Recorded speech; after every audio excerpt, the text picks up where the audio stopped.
Dewan ini mendukung kedatangan singularitas teknologi. Saat ini, para pemimpin dunia sudah mulai mendambakan dan juga memungkinkan terwujudnya singularitas teknologi. Maka, masalah pada mosi ini juri. Yang pertama adalah adanya kekhawatiran bahwasannya pada akhirnya teknologi ini yang tidak lagi bisa dikontrol manusia, itu akan merugikan manusia dan mengakibatkan pada punahnya manusia ataupun terhapusnya eksistensi dari manusia itu sendiri. Juri, sadari bahwasanya mosi ini merupakan mosi analisis pandangan, sehingga berakhirnya dari tim pemerintah menginginkan untuk meyakinkan bahwasannya adanya singularitas teknologi itu akan berimplikasi positif yang sepenuhnya dan akan membawa kita manusia akan menuju ke arah utopia. Disclaimer bahwasanya pada mosi ini sudah dijelaskan dan juga disebutkan bahwasanya teknologi yang diciptakan itu akan bergerak demi kemanusiaan, sehingga pada akhirnya tidak akan terjadi masalah seperti terhapusnya eksistensi manusia ataupun robotnya menggantikan manusia dan menghapus keberadaan manusia itu sendiri, curi.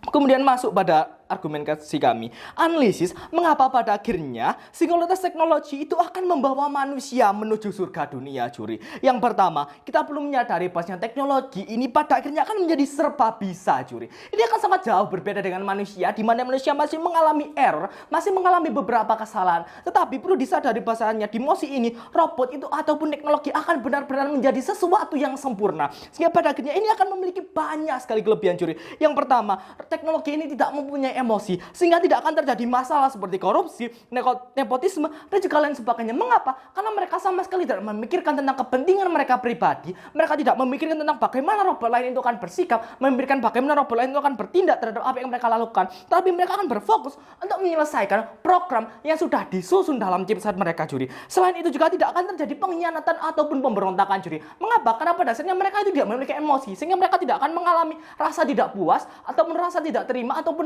perasaan dikucilkan oleh manusia, sehingga pada akhirnya mereka tetap akan berfokus untuk bekerja dan bekerja lagi, juri.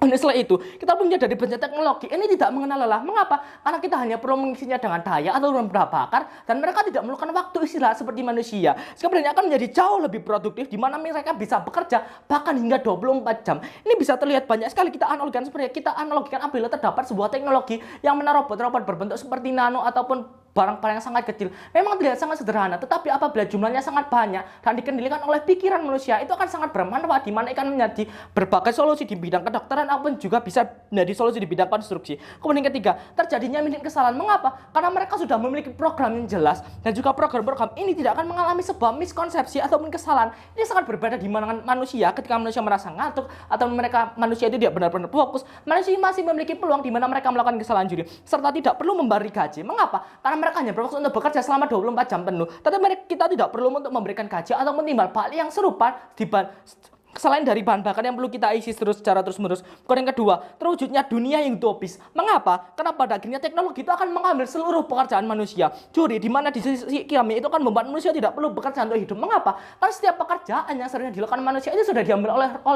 alih oleh robot. Sehingga pada akhirnya manusia tidak perlu bekerja. Mereka akan bisa untuk memenuhi kebutuhan hajat hidupnya, di mana mereka akan bisa makan, tidur, dan juga melakukan segala tindakan yang mereka inginkan tanpa perlu bekerja terlebih dahulu. Juri, serta tidak ada lagi kehidupan manusia yang terlalu berfokus untuk bekerja. Mengapa? Karena mereka hanya cukup untuk bersenang-senang. Mengapa? Karena mereka tidak memiliki urgensi untuk bekerja. Sudah ada robot dan juga teknologi yang menggantikan mereka. Mereka cukup untuk menikmati kehidupan mereka saja, juri. Kemudian tidak ada lagi kriminalitas. Mengapa? Karena kebutuhan manusia itu sudah tercukupi, sehingga tidak ada lagi kriminalitas yang disebabkan oleh manusia yang kebutuhannya tidak tercukupi, juri. Ini menjadikan sesuatu sangat baik. Kemudian manusia dapat hidup lama juga tanpa penyakit. Seperti kalian lihat, terdapat di sebuah film yang berjudul The Passenger, di mana manusia itu dapat bertahan hingga ratusan tahun untuk berhibernasi. Mengapa? Karena di film tersebut terdapat sebuah bencana, yang mana teknologi yang dapat diterapkan di film itu menunjukkan terjadinya singularitas teknologi, yang menunjukkan bahasanya adanya singularitas teknologi itu yang berdampak positif terhadap manusia yang dapat bertahan hidup sangat lama dan juga memiliki kemampuan untuk bertahan dari penyakit. Serta argumentasi yang ketiga, adanya manusia itu teknologi dapat bertahan hidup secara berdemikian. Kita ambil contoh sebenarnya film anak-anak, yakni film Doraemon, di mana di film tersebut manusia dan juga robot dapat